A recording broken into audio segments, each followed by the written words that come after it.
Hasta donde sabemos existen más de 50.000 especies de hongos en todo el mundo. Se estima que más de 3.000 viven en nuestro país. Además, se cree que el 90% de todos los hongos aún no ha sido descrito, no ha sido identificado. Cada año se agregan 2.000 nuevas especies a esta lista. En esta tarea de innovaciones científicas hay quienes buscan conocer más sobre los beneficios de este reino, que es un reino completamente distinto para combatir problemas de salud mental, hemos visto antes, pero también para entender cuál es su rol en los ecosistemas, en la biodiversidad y de qué manera sostienen la vida. Estamos hoy día junto a la bióloga, mención en medio ambiente y magíster en ciencias biológicas de la Universidad de Chile, María José Diván. Muchas gracias por estar con nosotros. Muchas gracias a ustedes por la invitación, un gusto. Quería partir por entender por qué los hongos son un reino distinto, porque en el sentido común uno habría dicho, es una planta. ¿Por qué no es una planta? Claro, como dices tú, se parece mucho en el sentido de que están inmóviles. Intuitivamente uno piensa que podría ser planta, pero se ha visto que están incluso más emparentados con nosotros los animales. Tienen algunas características que lo hacen particulares, como por ejemplo, no pueden producir su propio alimento como las plantas, sino como nosotros lo obtienen de otras fuentes y según de dónde las obtienen, es el grupo funcional al que corresponde. Están los parásitos, los que reciclan la materia orgánica y los que se asocian en las raíces de las plantas en un beneficio mutuo que se conoce como simbiosis. Y también tienen algo que comparten con las plantas, que tienen una pared celular, algo que les da rigidez, pero no es de celulosa como de las plantas, sino que es de otro componente.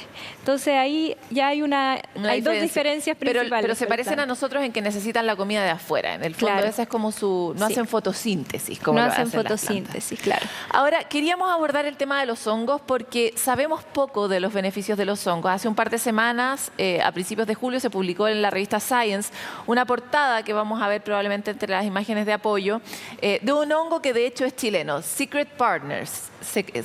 Socios secretos, compañeros secretos. Y es que una de las características que plantea este artículo de la revista Science es que nos cuesta mucho aprender de los hongos, porque como están bajo tierra, no los vemos, son difíciles o son más difíciles de estudiar. Pero ¿cuáles son las cosas que para ti son claves de saber, sobre todo en este tiempo de crisis climática, que los hongos hacen por nosotros o cómo sostienen la vida? Bueno, en primer lugar, es súper importante destacar, como había dicho antes, esta asociación con las raíces, porque gracias a ello las plantas pueden llegar a ambientes muy hostiles, porque le ayuda a la planta a capturar más agua, el carbono, que es su alimento. Entonces pueden estar en lugares que son hostiles. Si están las plantas, está toda la trama trófica, ¿cierto?, que la acompaña. También hay hongos que son medicinales para nosotros o nos proveen alimentos. Déjame volver a lo que decías antes, porque en este artículo de la revista Science planteaba que incluso se ha visto que los hongos promueven ecosistemas de colaboración y que cuando las plantas como que son mezquinas en darle nutrientes, los hongos también las castigan, pero en cambio premian a las plantas que los alimentan bien. En el fondo se portan bien con quien los trata bien, pero los hongos tienen un sistema de inteligencia bien impresionante para lograr obtener esos nutrientes. Lo que pasa es que las raíces de las plantas, en relación a cómo es el micelio del hongo, que el micelio es la estructura que está ahí en el suelo, que es microscópica, la raíz de la planta es mucho más gruesa. El hongo es mucho más delgadito, las células que tiene. Entonces puede alcanzar rincones que la planta no. Y todo esto, como dices tú, es un continuo. O sea, si no le da buenos nutrientes, el hongo se puede asociar a otra planta, a otro individuo, a otro árbol.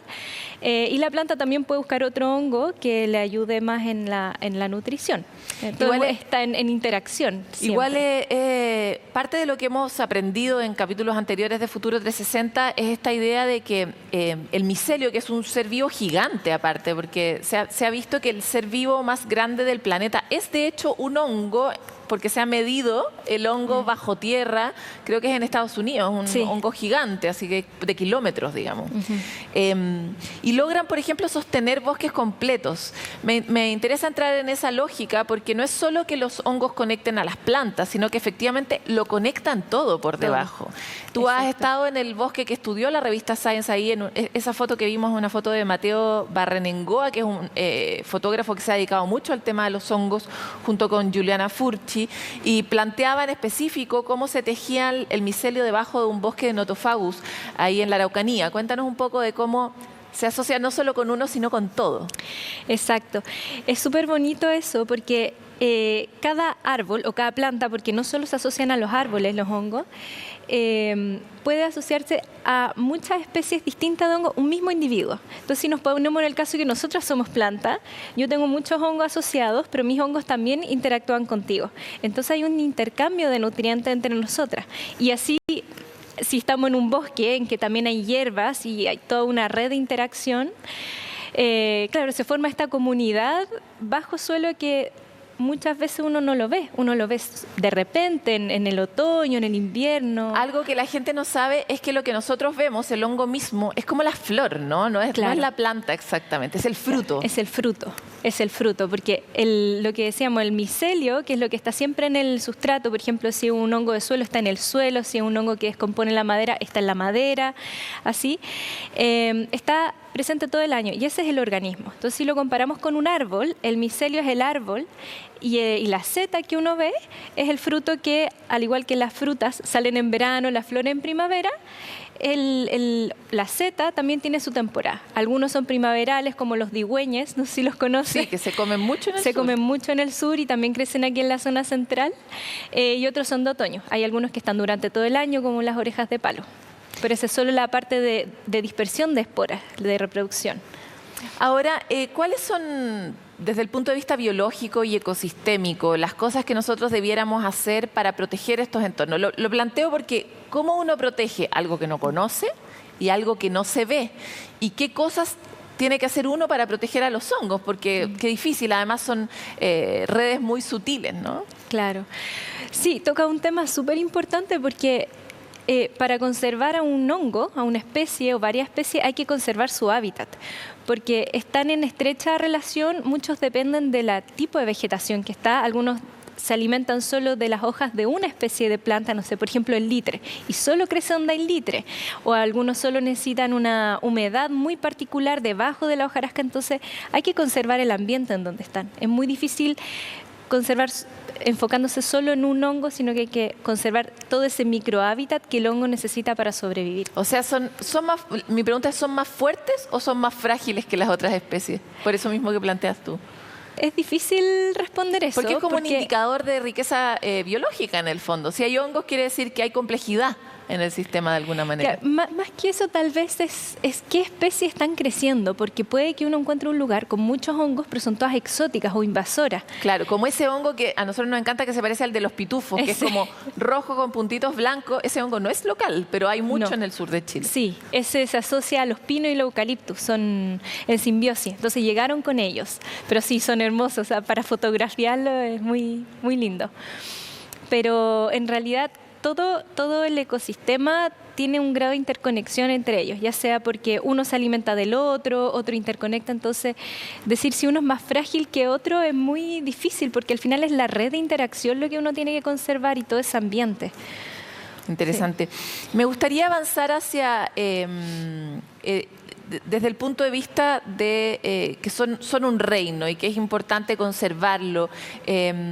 ¿Qué medidas uno podría tomar? Porque en este tiempo de crisis climática, donde además la tendencia es a devastar, como decir, mira, para cuidar este reino que no conoces y que es conocido tienes que conservarlo todo.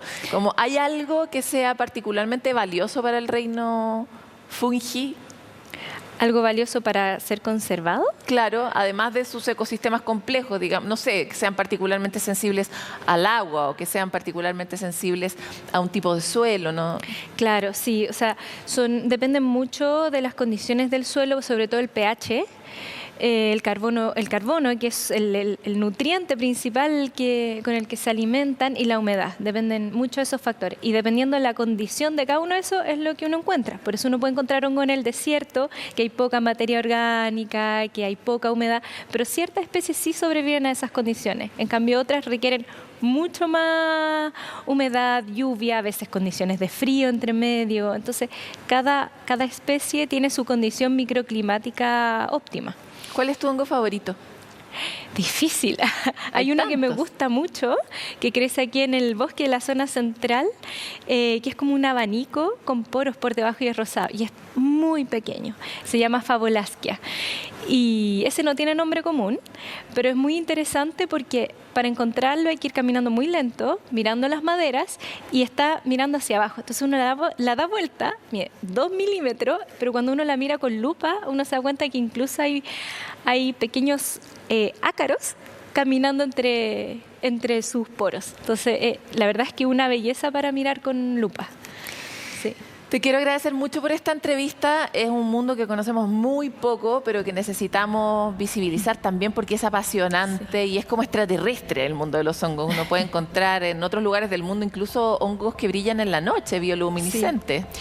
Y como dato aquí también hay... ¿En serio? Pero solo se ha visto el micelio bioluminiscente en Chiloé, por Chiloé, Puerto Montt. Y si uno va de noche, hay que primero adaptar la vista, hay que estar un buen rato así mirando eso, en oscurito y muy pegado al suelo, y ahí uno logra verlo. Pero no se ha visto hasta ahora que la seta sea bioluminiscente como pasa en el trópico, por ejemplo. Muchas gracias por estar aquí. Muchas gracias a ti.